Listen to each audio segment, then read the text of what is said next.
अस्सलामुअलैकुम वरहमतुल्लाहि वबरकातुहू। मैं मोहम्मद इनाम मुर्गनाइट आपके सामने एक ख़ास शो जिसका नाम दीवानिया रखा गया, तजवीज़ किया गया, वो आपके सामने लेके आ रहे हैं। हम मेरे साथी नुमान असलम गुमन साहब, जिनसे कौन कुवैत के अंदर वाकिफ़ नहीं होगा, और दूसरे मेरे साथी हकीम तारिक साहब जो इस दीवानिया के अंदर रौनक होंगे और उनकी हिकमत भरी बातें हम सुनेंगे।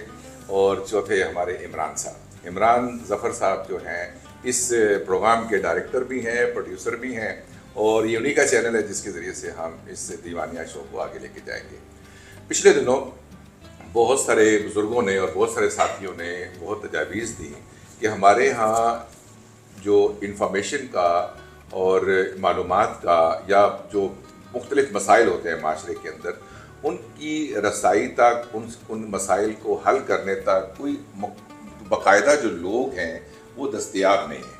वो दस्तयाब तो हैं, उन तक रसाई मुमकिन नहीं है। अगर रसाई भी मुमकिन है तो वो आमादा भी नहीं होते कि वो सामने कैमरे के सामने आए या लोगों तक वो अपनी बात पहुँचाएँ।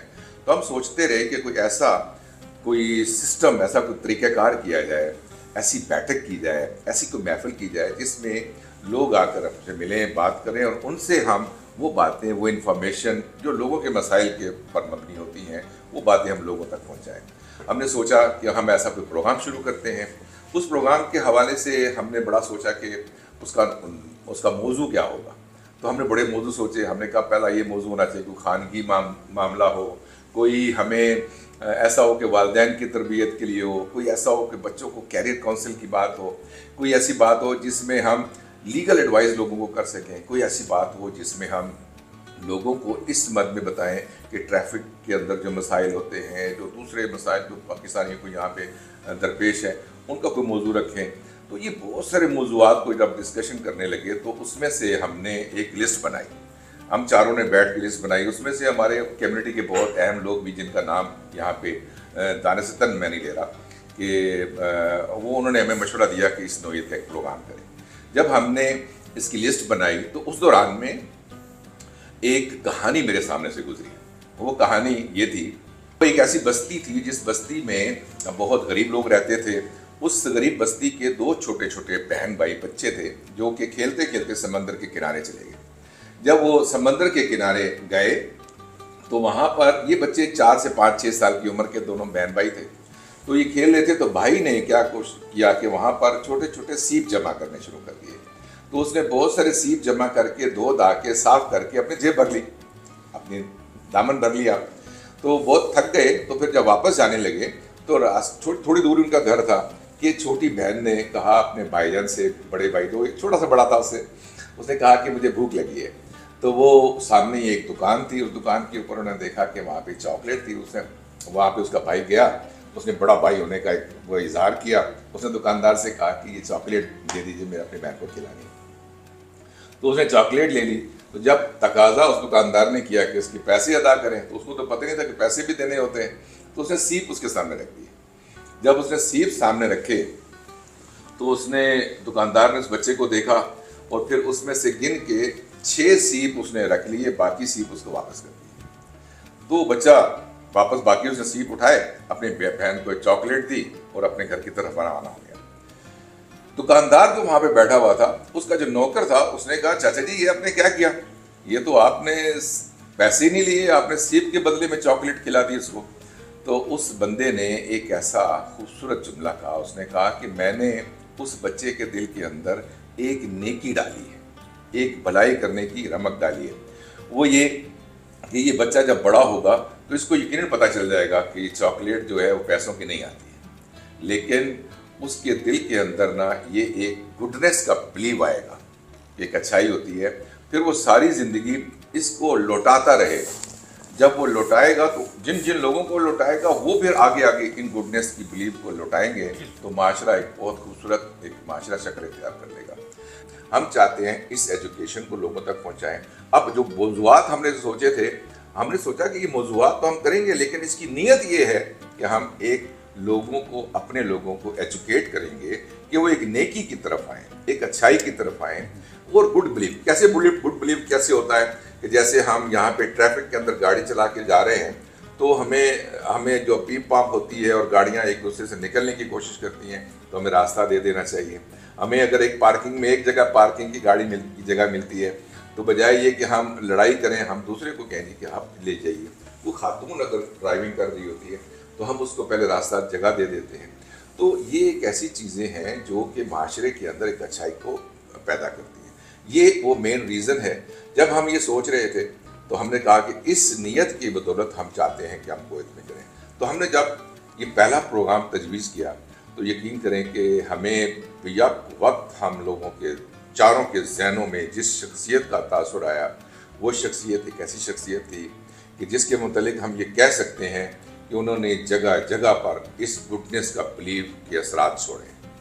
वो शख्स कोई और नहीं, मकबूल तरीन, यहाँ पे पाकिस्तानी कम्युनिटी के हर मकतबाए फ़िक्र के अंदर एक अपना ख़ास मिजाज के हिसाब से, अपने अंदाज के एतबार से, अपने अखलास के एतबार से, और जिस जिस जिस जिस लेवल के ऊपर चले जाएं उनके साथ लोगों ने उनके साथ मोहब्बत की। वो आया और उसने देखा और उसने फतह कर लिया। मैं जिनका जिक्र कर रहा हूँ वो शख्सियत कोई और नहीं है, मलिक मोहम्मद फ़ारूक साहब हैं।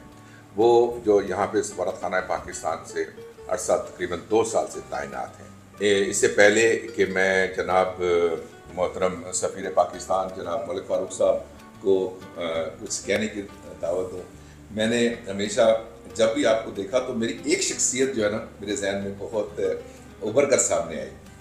वो शख्सियत है डॉक्टर महराज खालिद।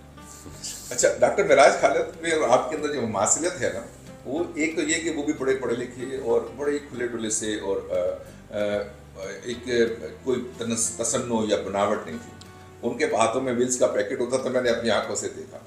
वो यूनिवर्सिटी के अंदर भी अगर चांसलर थे तो तब भी ऐसे थे। गांव के अंदर जब वो भैंसों का दूध धो के वो लेके जाया करते थे, लोगों तक पहुंचाते, तब भी ऐसे ही थे। और जब मुल्क के वज़ीर आज़म बने तो तब भी ऐसे। सर, बातें तो होगी।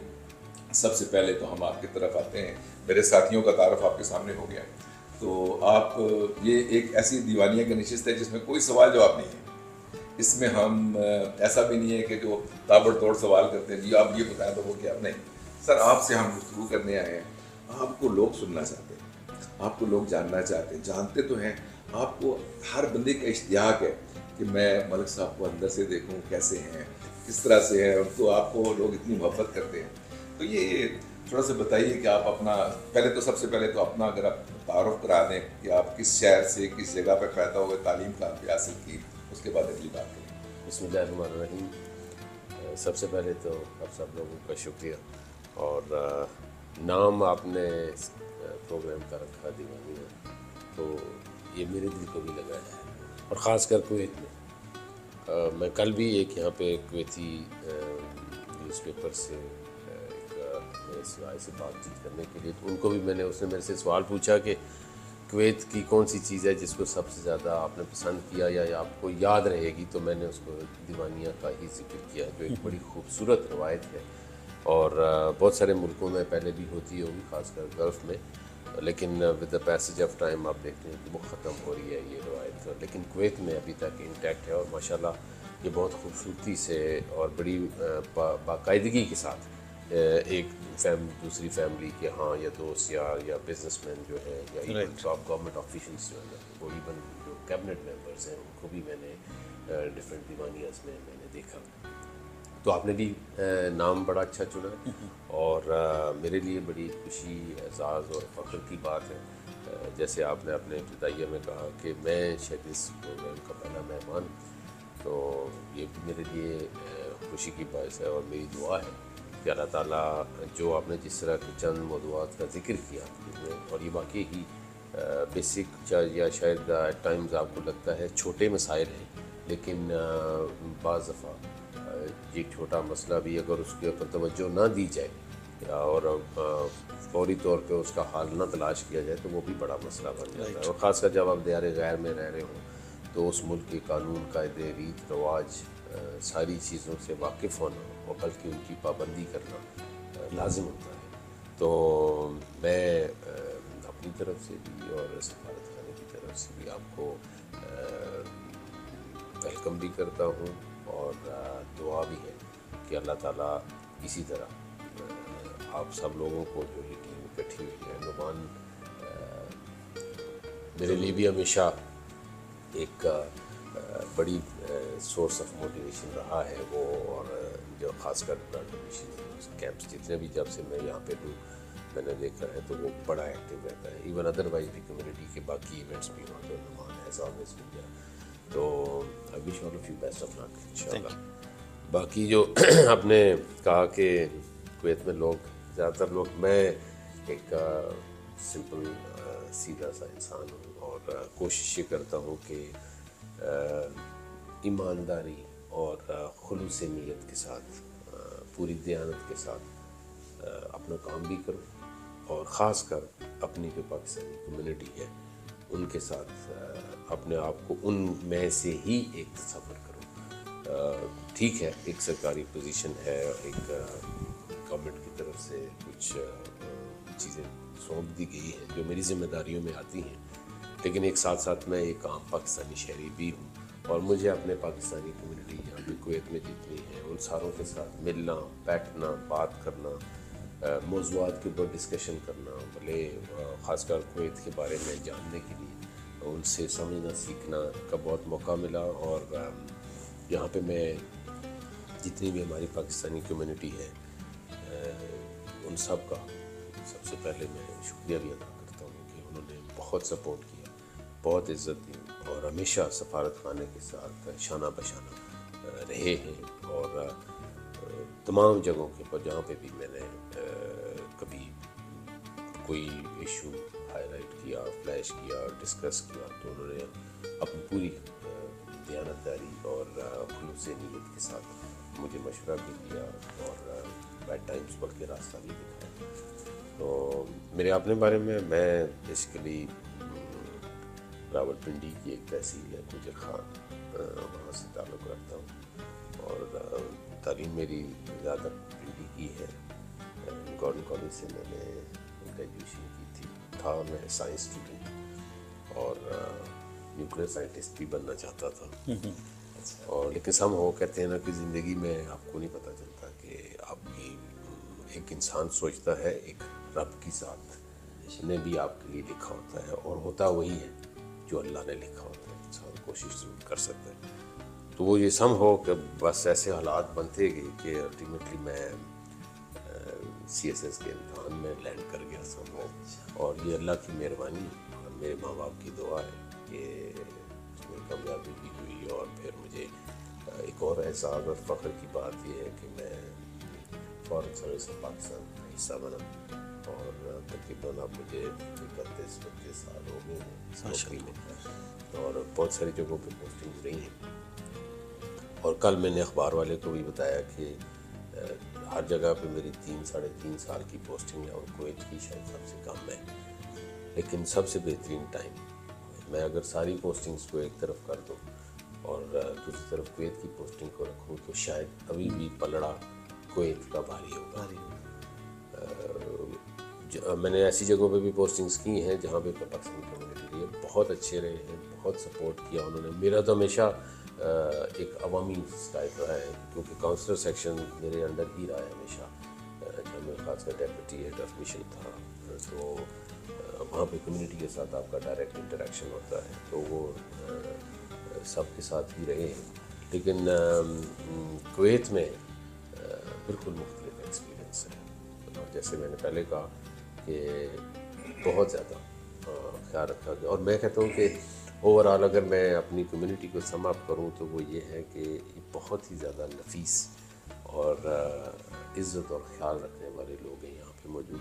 हालांकि बहुत सारे ऐसे लोगों से भी मेरी मुलाकात हुई यहाँ पे जो पिछले 3-4-5 दहाइयों से हैं, और शायद उनकी कईयों की जैसे जिनकी 3rd जनरेशन है, और बच्चे उनके शायद पाकिस्तान में गर्मियों की छुट्टियों में ही जाते हैं, लेकिन स्टिल अभी भी उनके अंदर जो जोश, जज्बा या तड़प पाकिस्तान के लिए है या पाकिस्तानियों के लिए है, वो दीदनी है, वो इट्स अनबिलीवेबल। और ये चीज़ फिर आपको मोटिवेट करती है, वो इनकरेज भी करती है कि यार कुछ मैं अपनी कम्युनिटी के लिए, अपने मुल्क के लिए, या ये कुवैत में जो लोग बैठे हैं वो तो माशाल्लाह आप लोग भी जैसे हैं बड़े वेल सेटल्ड हैं, और मैंने एक दो चार जगहों पर जिक्र किया, फिर अभी मेरे जहन में बात आई है कि मैं रिपीट कर देता हूँ कि कुवैत एक बाबरकत मुल्क है।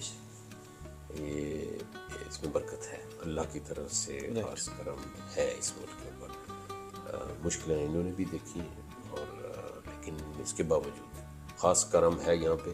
अब मैं किस लिए कहता हूँ, वो मैं इसलिए कहता हूँ कि मैं यहाँ पे, जैसे मैंने कहा ना, छोटा सा मुल्क है, साइज़ में इतना बड़ा नहीं है, लेकिन जितने लोग यहाँ पे देखिए, खासकर पाकिस्तानी हमारे, माशाल्लाह बड़े सेटिस्फाइड हैं, खुश हैं। सही, ज़िंदगी यहाँ पे बहुत आसान है। एक अमन, अल्लाह ताला ऐसे ही अमन कायम रखे यहाँ पे, एक पुरअमन मुल्क है, लोग बहुत अच्छे कुवैती, तो मुझे तो बहुत अच्छे लगे। मेरा आप सरकारी लेवल के ऊपर बात कर लें, मेरा ज़ाती तौर पे बात कर लें, मैं दीवानियाज़ में मैं बहुत ज़्यादा गया हूँ यहाँ पे, जो कुवैती फैमिलीज़ के होते हैं। यकीन मानिए कि कई जगहों के ऊपर तो मुझे इतना फ़ख्र हुआ कि मैं आज आपके साथ शेयर करूं कि किसी फैमिली में जिसको मैं नहीं जानता, तो मुझे पता चला कि और जाना चाहिए, तो मैंने जब वहाँ पे किसी बंदे को बाहर से मैंने बताया कि मैं पाकिस्तान का एम्बेसडर हूँ, तो वो अंदर लेके गया, तो उसने जब, तो यकीन मानिए कि उस बंदे ने मेरा हाथ पकड़ लिया। और कितने कुवैतियों ने तो मुझे हैरान भी कर दिया, जब कईयों ने मेरे से सवाल किया क्या हाल है। तो ये एक मतलब वो यानी दिस शोज़ के जी कि यहाँ के कुवैत के लोग ना पाकिस्तान के साथ बड़ा प्यार करते हैं। बहुत जगहों पे मैंने ये सुना कि कुवैत को बनाने में पाकिस्तानियों का बड़ा हाथ है। तो ये चीज़ें वो हैं जो आपको फिर खुशी भी महसूस होती है, फ़ख्र महसूस होता है। फिर जब ये बात हो कि पाकिस्तानी यहाँ पे जो रह रहे हैं वो कहते हैं जी बहुत कॉम्पिटेंट है, जब अपना काम करते हैं तो उनको पता होता है कि मेरा जॉब क्या है, मैंने कैसे करना है, mentally they are very sharp. ये मेरे लिए एक और बड़ी एजाज़ की बात है। फिर ये कि ईमानदार है। देखिए इतने यहाँ पे कम्युनिटीज़ हैं यहाँ पे, और बहुत बड़ी बड़ी तादाद में कम्युनिटीज़ हैं। हम उस लिहाज से अगर हम देखें तो शायद हम कि 10वें 11वें नंबर पे आते हैं जो एक्सपैट्रिएट कम्युनिटीज़ यहाँ पे, लेकिन स्टिल ये खासा लेना मेरे ख्याल में सबसे ज़्यादा। बाकी जो देखिए प्रोफेशनली कॉम्पिटेंट बहुत सारी दुनिया लोग हो सकती है, लेकिन ईमानदारी का जो तमगा हमारे लोगों के पास है ना, वो मैं किसी को डी ग्रेड या वो नहीं कर रहा, या मैं अपनी कौम को सुपीरियर नहीं कर रहा, जो कि हालांकि मेरी जिम्मेदारी है। मेरी कौम सबसे बेहतरीन है पूरी दुनिया में, लेकिन ये एक दूसरे के मुंह से सुनना, ये होता वो इनको ये होता है कि जब कहीं किसी मुल्क के साथ इनको होता है कि यहाँ से अभी वर्कर्स नहीं लेने ना, तो ये सारे जो लोग हैं बाकी, वो उनको ये होता है कि अब ये पाकिस्तानियों से लेंगे। राइट। और इस वक्त अल्लाह का शुक्र है कि ये ट्रेंड चल रहा है, आप देखेंगे कि पाकिस्तानी बहुत सारे। तो बाकी मैंने आपको बताया अपने बारे में, गवर्नमेंट कॉलेज से मैंने बीएससी किया था, मास्टर्स मैंने हिस्ट्री में किया। बीएससी के बाद हमने साइंस छोड़ दी, हम आर्ट्स की तरफ आ गए, और फिर उसके बाद ये सीएसएस का इम्तहान दिया, और बाकी अल्लाह का शुक्र है, और ज़िंदगी चल रही है। और दिल थोड़ा भारी है इस वास्ते नहीं कि ट्रांसफ़र हो गई है, ट्रांसफ़र एक मामूल की बात है, और as a government servant normal चीज़ है, और कोई ऐसी अनयूजुअल नहीं है। लेकिन वो कहते हैं जब आपका एक जगह पे आप सेटल हो जाए, दिल लग जाए, कम्युनिटी आपकी सपोर्ट बन जाए, तो वो फिर आपको काम करने का मज़ा आता है। तो उसमें फिर ये है कि आपको दिल करता है कि यार, लेकिन ऑफ कोर्स हर चीज़ का एक अख्ताम है, और कहते हैं जी, सियाने लोग कहते हैं कि जी कि अच्छी चीज़ वैसे भी थोड़े टाइम के लिए होती है। बहुत खूब। असल में बातें तो बहुत करनी है, और बहुत वेरियस टाइप की बातें करनी है। हमने वो लगा बंदा इंटरव्यू में नहीं करना है, तो बातें होंगी इंशाल्लाह, और कोशिश करेंगे कि हम उन पहलुओं पे भी बात करें जो आमतौर पर इंटरव्यू में नहीं आती हैं, ताकि एक दिलचस्पी का माहौल भी रहे, और हम आपकी शख्सियत के दूसरे पहलू भी है उसमें अंदाजा करें।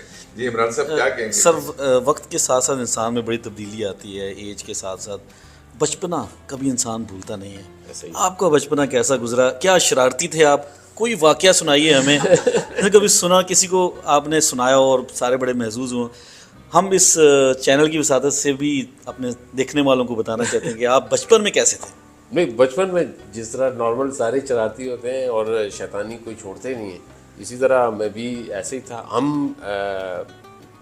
कज़न्स सारे इकट्ठे होते थे, और माशाल्लाह मेरे कज़न्स, अल्लाह ताला सबको सेहत और ज़िंदगी दे, अच्छी खासी तादाद में, मतलब मेरे से आप समझे कि कोई 6 महीने साल बड़ा या 6 महीने साल छोटा, तो हम उम्र तकरीबन जिसमें और मेरा एक तो मतलब 2 कज़न्स ऐसे हैं जो मेरे क्लास फेलो थे, एक मेरी फूफी के बेटे का बेटा और एक मेरे चचा का बेटा, और इसी तरह बाकी थे। और जो बड़े थे ज़रा कज़न्स वो हमारा ख्याल रखते थे। शैतानियाँ तो क्रिकेट खेलने का मुझे बहुत शौक़ था, जुनून की हद तक, यानी कि गर्मियों में जब सारी दुनिया सोती थी तो मैं और मेरे मामू का बेटा एक, वो भी मेरी उम्र का ही, हमें ये होता था कि बाकी सारे अल्लाह करे सो जाए ताकि हम एक ने गेंद करानी दूसरे ने, और जहाँ जगह मिलती थी ना, ये नहीं देखना कि जी ये पिच छोटी है बड़ी है बॉल कहाँ जाके लगेगी, हम खेलना शुरू कर देते थे। और इसी तरह मुझे ये गुड्डियाँ उड़ाने का भी अच्छा ये लास्ट में जो पतंग शो हुआ तो उसमें आपने कहा भी था कि मैं बहुत अरसे के बाद वहाँ मैंने डोर फर्स्ट टाइम पकड़ी, तो वाकया तो बहुत सारे जहन में आ गए। नहीं वो वैसे ही मतलब वो होता है ना कि आप मैंने आपको ना गुड्डियाँ उड़ाने का बहुत शौक़ होता था, तो हम मैं और मेरे मामू का बेटा जो है ना, हम और मेरी खाला एक होती थी, अल्लाह चला उनको जन्नत में जगह अता फरमाए, उनको इससे सख्त नफरत थी गुड्डियों से, और वो ये समझते कि जी शायद गुड्डी उड़ाना जो है ना वो ये कोई आवारा किस्म के लोगों का काम होता है, हालांकि ऐसी बात नहीं है। तो हम छत पे हमने, और वो भी हमें ये होता था कि जी कि ये थोड़ी सी ज़रा खामोशी हो जाए और हम किसी तरीके से, अगर सीढ़ियों से चलना मुश्किल हो जाए क्योंकि वो नज़र आ जाता था, तो 2 मंजिला मकान है अब सोचें, और हम पिछली साइड से वो जो ईंटें थोड़ी थोड़ी बाहर निकली होती हैं या छोटे छोटे तो हाँ, तो उससे हम दोनों जो है ना वो ऊपर चढ़ते थे। तो फिर भी अब यह है कि जी कि वो कोई ना कोई ऐसी बात हो जाती थी या कुछ ना, तो वो उसका जो मेरा मामू का बेटा था वो मेरे से भी ज़्यादा शैतान था। उसका ये होता, मेरा होता था कि मैंने कोई पेचा शेचा लगाना है किसी के साथ, उसने ना वो वट्टा जो होता है ना पत्थर छोटा सा, वो डोर के साथ बांध के ना, तो वो रखा होता था कि जैसे ही कोई डोर नीचे आए तो वो जिसको वो लंगर कहते हैं, ठीक है, तो वो लंगर वो डालना। तो हमारे घरों से थोड़ा सा पीछे लड़के थे वो बड़े बड़े, तो वो बाकायदा बड़े अच्छी पतंगें उड़ाते थे, और उनके बाकायदा जैसे होता है ना कि आपने फलां जगह पे चैलेंज किया हुआ इसको, जो हमसे बड़े थे मतलब हम तो स्कूल में पढ़ते थे, ये मैं समझे कि मैं बात कर रहा हूँ जब मैं समझे कि 9वीं 8वीं 9वीं में पढ़ता हूँ।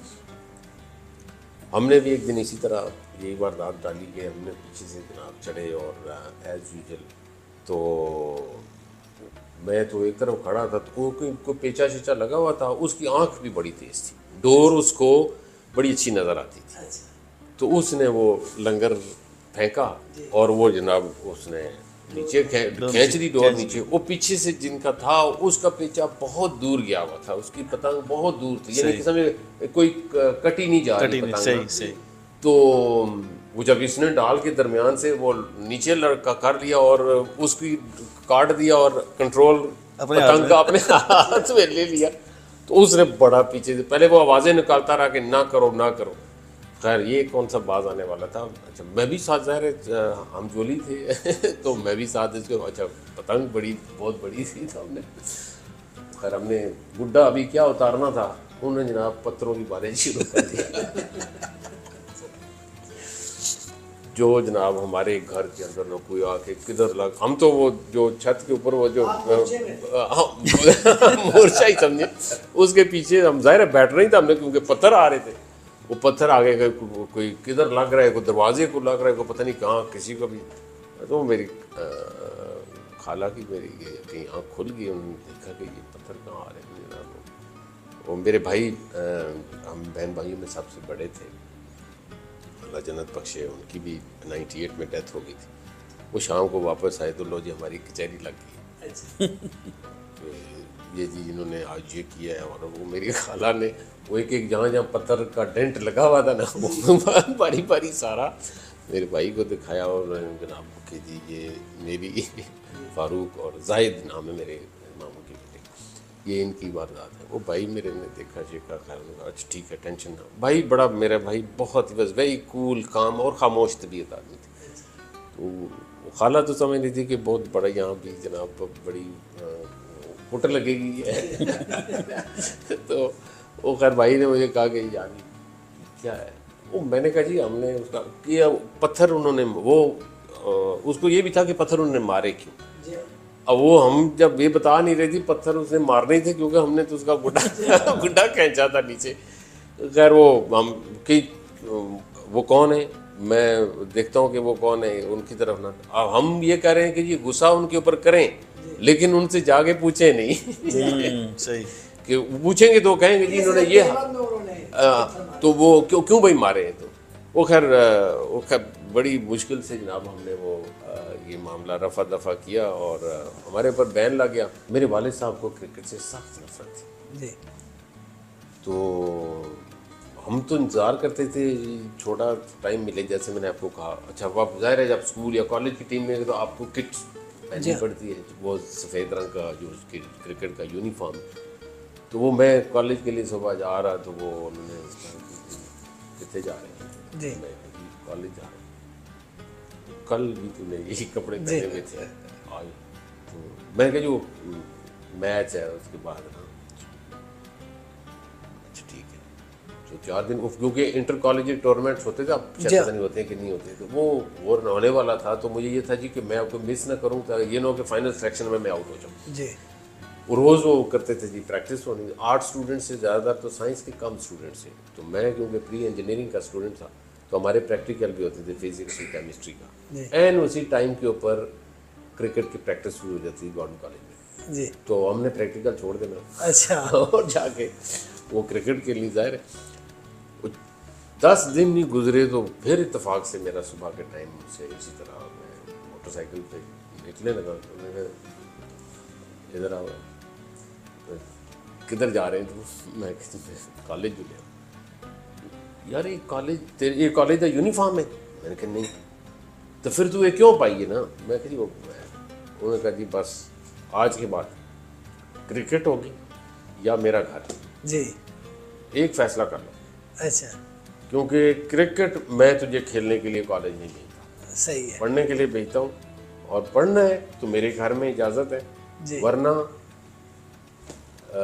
आउट। और मेरे वाले से बड़े सख्त थे, यानी कि वो डिसीजन जब इस तरह का ले लें तो आप, मेरी वालदा ने मुझे समझाया कि छोड़ दो। अगले दिन वो मैंने गांव में भी ना घर में पूरा सामान रखा होता, pad, gloves, bat, wicket, everything, और वो मेरे घर में ही होती थी हमेशा। अच्छा, अब समझे कि क्रिकेट टीम का गांव में जो हमारे कज़न शजन, मैं उनका लीडर था, कप्तान भी था जी। तो वो गाँव गए, तो मुझे अगले दिन ऑर्डर, पता नहीं जुम्मे या हफ्ते वाला दिन था, छुट्टी थी, तो मैं भी चला गया। तो हमने जरा क्रिकेट का सामान निकाला, खेलने शुरू हो गए। तो अगले दिन समझे कि हम शाम को कोई 4-5 बजे क्रिकेट का हम अपनी जाके लगाते थे विकटें शिकटें। तो हम बाहर घूम घुमा के, मैं जब दरवाजे से अंदर घर के अंदर दाखिल हुआ अपनी हवेली, हमारे गांव में हमारे सारे चचा इकट्ठे ही रहते हैं हम ना, तो मैंने देखा था एन सैन के दरमियान में ऐसे विकटें, बल्ला, ग्लव्स, पैड, सब कुछ ना, और वो समझें कि वो उनको आग लगी हुई जी। मेरी वालदा पीछे खड़ी थी और मेरे वाले साहब साथ चारपाई के ऊपर बैठे हुए, मैं उनको नज़र नहीं आ रहा था जी। तो मैंने ऐसे इशारा किया कि ये क्या है, तो मेरी वालदा ने इशारा किया कि मुड़ जाओ, नजरे आता है, यहाँ से पीछे मुड़ जाओ जी। अच्छा, मुझे मतलब उस वक्त तो आपको पता है कॉलेज के दौर में ये चीज़ें इकट्ठी करना आसान काम नहीं था, और सारे हम छोटा छोटा कंट्रीब्यूशन डाल के, मेरा मेजर कंट्रीब्यूशन है, बट स्टिल सारे मेरे कज़न ने मिला, और मेरी जिम्मेदारी, मैं सोचूं कि ये तो अभी मुझे सारे पकड़ के कुटेंगे मुझे कि ये जनाब ये क्या हो गया। तो मैं पीछे आया, मैंने कज़न, मैंने कहा यार वो उधर तो पक्की बॉल होती थी बिल्कुल, हम कभी भी वो ये रबड़ी गेंद से मैं नहीं कर, नो नेवर, पक्की बॉल। बड़े मेरे गोडे गिट्टे शिट्टे एवरीथिंग, मेरे दांतों का गैप आपको नजर आया, ये माशाल्लाह अभी क्रिकेट की मेहरबानी, मुझे बॉल सीधी आके मुंह के ऊपर लगी थी। अच्छा, फील्डिंग करते हुए। तो वो खैर मैंने कहा यार तो वो हमने तो अभी उन छुट्टियों से पहले कुछ अरसा पहले हमने ना कुछ और चीज़ें भी नई खरीदी थी। अच्छा। क्योंकि वो ग्लव्स ज़रा अच्छे नहीं थे, बॉल कई दफ़ा लगती थी तो उंगलियों के ऊपर ना, तो नए सबको जब वापस आए देखा तो राख हुआ हुआ। मैं अपनी वालदा से मैंने कहा काइंड ऑफ मैं थोड़ा आई वाज लाइक क्राइंग कि ये क्यों उन्होंने किया है। तो उन्होंने कहा जी वो कहते हैं 4-6 दिन पहले मैंने इसको पिंडी में ये बात समझाई थी, शायद इसकी समझ नहीं आई कि अब ये मैंने सबूत दिया है ताकि आइंदा ये यहाँ पे ना करे और इसको पैगाम दे दो सही है कि क्रिकेट नहीं चलेगी। सही। तो फिर मेरी खैर उनके मैंने कहा जी ठीक है मैं आज के बाद नहीं खेलूँगा, लेकिन देखने के ऊपर पाबंदी मेरी नहीं होगी। सही है।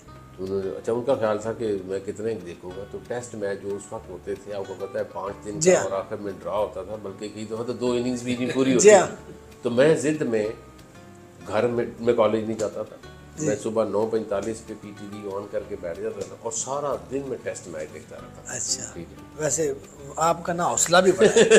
तो 5 क्रिकेट का जुनून ऐसा है। हाँ वो क्योंकि ये लेकिन फिर उसके बाद मैंने कभी कभार कोई छोटा मोटा मौका मिल गया मैंने खेली, लेकिन छोड़ दी मैंने क्रिकेट उस तरह जिस तरह पहले था उस तरह मैंने बिल्कुल खैराबाद किया गया। बड़े दोस्तों यारों ने कहा, मैंने कहा नहीं अब वाले साहब के साथ टक्कर नहीं लगाई जा सकती। अल्हम्दुलिल्लाह का अच्छा नसीब रहा, माशाल्लाह बहुत कामयाब शायद इंसान है। सही कह रहे क्रिकेट जब बंदा खेलता है तो उस वक्त ना कहीं अंदर से इश्क का लावा भी फूटना शुरू हो जाता है। तो शेरो सुखन से भी आपका है ज़ौक़? मेरा उस तरह नहीं रहा, मुझे बड़ा मुश्किल होती थी। मैं आपको एक और बात बता दूं कि जब हम कॉलेज में थे तो ज़ाहिर है उर्दू कंपल्सरी सब्जेक्ट है, तो मेरे जो प्रोफेसर साहब थे ना वो मुझे कहते थे कि हाथ जोड़ के उन्होंने मुझे एक दफ़ा कहा, क्योंकि मेरे बाकी सब्जेक्ट्स में मार्क्स बहुत अच्छे आते थे तो और ये तशरीह करना जो होता है ना, तो मुझे कहते थे यार ये मीर दर्द की शायरी जो है उसकी तशरीह खुदा का वास्ता है ना किया करो। अच्छा। क्योंकि वो इश्क हकीकी इश्क मजाजी का मुझे फ़र्क समझ नहीं आता था जी। ठीक है, वो कहते थे यार ये बात वो नहीं कर रहा जी हाँ। तो मैंने कहा जी मुझे क्या पता उसने जब की ये की या वो की, तो कहते मैं प्रोफेसर हूँ, मैं तुझे बता रहा हूँ ना कि ये नहीं है इसका मतलब तू हर चीज़ को आशिकी माशूकी में ले जाते हो ये कोई और बात। वो कुछ और कह रहे हैं आप कुछ और। तो वो मुझे मना करते थे तो हमारे तो और वो भी खासकर कॉलेज के दौर में तो उस तरह नहीं, लेकिन जब मैंने CSS की तैयारी शुरू की तो मेरा एक पंजाबी सब्जेक्ट भी था जी। तो उसमें फिर मैंने ना ये सूफियाना कलाम पढ़ा, बुल्ले शाह, बाबा फरीद को और सुल्तान बाहू, फिर ये हमारे नए शायर थे जो बाकी सिद्दीकी मुझे बहुत अच्छे मिली गया। तो फिर उस वक्त मुझे शेर सच्ची बात आपको कहूँ थोड़े बहुत समझ भी आना शुरू हो गए और मुझे याद भी आना रहना शुरू हो गए। तो अदरवाइज उससे पहले नहीं, मैं जब सुनता हूँ ना किसी से, खासकर आप जब भी मैंने आपको कहीं सुना है तो जिस तरह आप मौका मुनासबत के लिहाज से ये बहुत बड़ी एक खुदादाद सलाहियत है। मैं कहता हूँ कि एक तो शायर होना तो चले, एक और वो तो मेरा ख्याल है लोग ही मुख्तलिफ होते हैं जो शायर होते हैं, लेकिन शेर किसी और का भी भले याद रख करना भी बड़ा मुश्किल काम है और फिर याद होते हुए और उस मौका के मुनासबत पे वो आपके अंदर आ जाना जो आप लोगों के साथ भी शेयर करें, ये तो मैं कहता हूँ कि मुझे तो अक्सर कभी होता है, मैं सोचता हूँ जब आप लोग कर रहे होते हैं कि यार अभी मैं बोल रहे हैं तो मैं सोचूं कि यार मैंने कुछ शेर मुझे भी, ये नहीं कि मुझे याद नहीं है, मुझे आते हैं बहुत सारे शेर, लेकिन अब मौका कुछ और है, महल दस्तूर कुछ और है और मैं वो बेपर की तो नहीं सुना सकता, लेकिन हार्डली कभी मुझे ऐसा हुआ है कि मैं कहीं पे मौका महल के लिहाज से मुझे कोई शेर याद आया हो। ये भी आपका माशाल्लाह बड़ा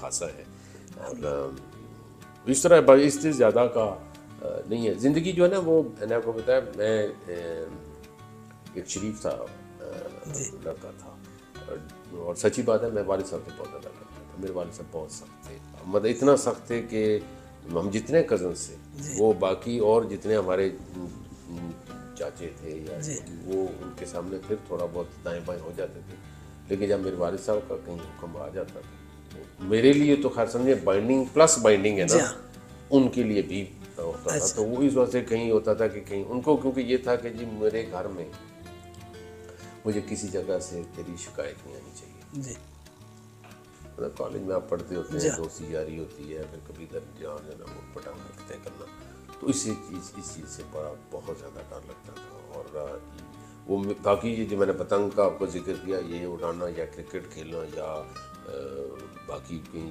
सिनेमा में, वो भी एक बड़ा मुश्किल काम होता था। उस सिनेमा में फिल्म देखने का बड़ा शौक़ होता था, बड़ा जुनून किया था, तो उससे फिर वो थोड़ा बहुत हो जाता था कि थोड़ी बहुत डांट पड़ गई, लेकिन नॉट टू दैट एक्सटेंट कि जहाँ पे उनको ये हो, क्योंकि हमेशा वो आगे से यही बोल देते थे कि कभी स्कूल कॉलेज से वो नहीं आया कि रिपोर्ट ठीक नहीं है, या कहीं खुदा न खासा किसी मोहल्ले में या गाँव में या कि किसी जगह से कोई ऐसी बात आई है कि जिससे मुझे शर्मिंदगी हो कि ये मेरा बेटा है। तो इस तरह की ज़िंदगी गुजारी है, अल्लाह का शुक्र है। तो फिल्में देखते थे बहुत ज़्यादा। उस ज़माने में एटी में रियाल्टो सिनेमा, नॉवेल्टी सिनेमा, रोज़, अच्छा सिरोज और ओडियन भी दो सिनेमा होते थे, जी अंग्रेज़ी वाले। अंग्रेजी वाले उसमें हम लोग हमारा साइकिल लेके जाया करते थे हम लोग मुर्गा से, तो वहाँ पे इंग्लिश फिल्में देखा करते थे। तो कोई ऐसी फिल्म जो जहन से महव नहीं हो रही है, अभी तक कायम है? वो मेरा एक दोस्त था, हम जब कॉलेज में पढ़ते थे, पीर साहब थे वो चकवाल के सैयद बादशाह, बहुत जैसे सैयद होते हैं ना कि जब एक मूड बन गया, एक दिन उसने हमसे 4 5 6 जो मेरे क्लोज दोस्त हैं उसने कहा जी एक आज हम मैथ करते हैं, इर्रिस्पेक्टिव ऑफ द फैक्ट कि जी किस सिनेमा में कौन सी फिल्म लगी है जी। हम हर सिनेमा में जाएंगे।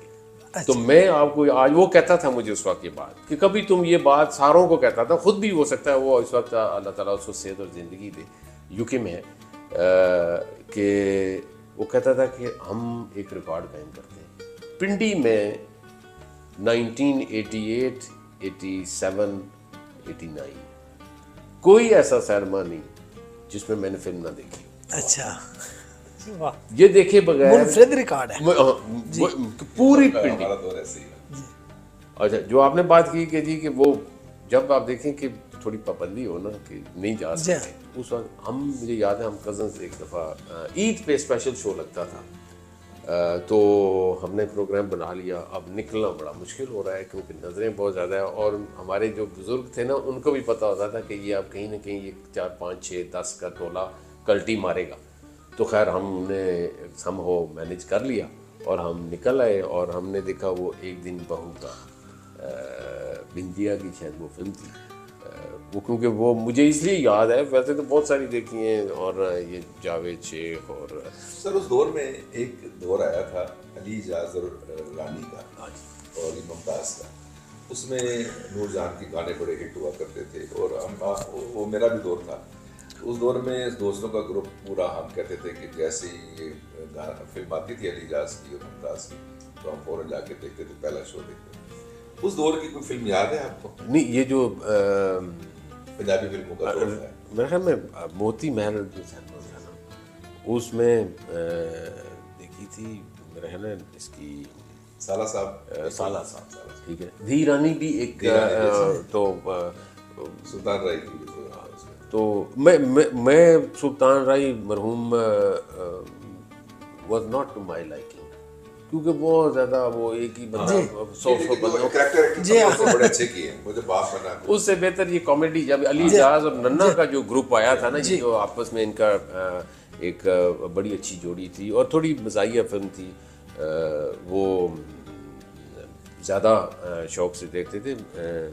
इसकी अली इजाज की नन्हे की एक फिल्म सुसर जवाई वाली थी, वो उस दुर्दाना रहमान उसमें थी नन्ना, और नाम इस वक्त मेरे जहन से निकला। वो बाद में मुझे ये पता चला कि वो फिल्म उसके प्रोड्यूसर जो हैं वो मेरे ससुर साहब थे। अच्छा अच्छा, मरहूम अल्लाह जन्नत बख्शे चौधरी यासीन। वो हालांकि ये बात में पता नहीं फैसलाबाद से जी। तो वो जब बातचीत कहीं हुई तो वो मैंने देखा, तो वो पड़ी हुई, तो मैंने कहा ये तो मैं, और वो इत्तेफाक की फिल्म, मैं बहुत फिल्में हैं जो मैंने दूसरा दफ़ा देखी है, मैं नहीं देखता। एक ही दफ़ा बस काफ़ी है। लेकिन ये शायद मेरे ख्याल में वाहिद फिल्म है जो मैंने 2 दफ़ा देखी, क्योंकि बड़ी कॉमेडी फिल्म थी। मैं सूरत जवाई नहीं ये नाम दुबई चलो नहीं वो दुर्दाना रहमान, मैं भूल रहा हूँ उसका नाम। लेकिन वो बड़ा अजीब सा इत्तेफाक हुआ कि पता चला कि जी इसके जो प्रोड्यूसर है। उर्दू फिल्मों में कौन से हीरो हीरोइन आपके रहे? बदली ज़ेबा, वहीद मुराद, शबनम? नहीं, मोहम्मद अली तो आपके दौर के होंगे, हमारे दौर में तो नहीं जी थे। हाँ। हमारे दौर में तो ये जावेद शेख, ये फैसल, जी। फिर वो एक और पिंडी का लड़का था, अयाज। अयाज। जी हाँ। अयाज लाइक मेरा क्लास में। हाँ, वो कामर तो वो रहमान, फैसल। हाँ, फैसल रहमान जो है ये, और जावेद शेख की मैंने बहुत फिल्में शेख। देखी। अच्छा। जावेद शेख सम हो, क्योंकि टीवी का जी ये हाँ। बड़ा बेहतरीन एक्टर है। वो भी पिंडी से फिरदौस। है। अच्छा, वो बेसिकली पिंडी से है, वो सेटल कराची में रहे, लेकिन वो भी पिंडी से है। तो वो क्योंकि हम टीवी पे उसके ड्रामे वगैरह बहुत ज़्यादा देखते थे, तो उसी की वजह से ये था कि जब जावेद शेख की कोई फिल्म आती थी तो फिर इसकी सलमा और साथ फिल्में चलती। वीसीआर का दौर भी रहा वहाँ पे, कुछ वो भी देखा आपने? आप जो है ना वो बड़े अंदर के जो है ना वो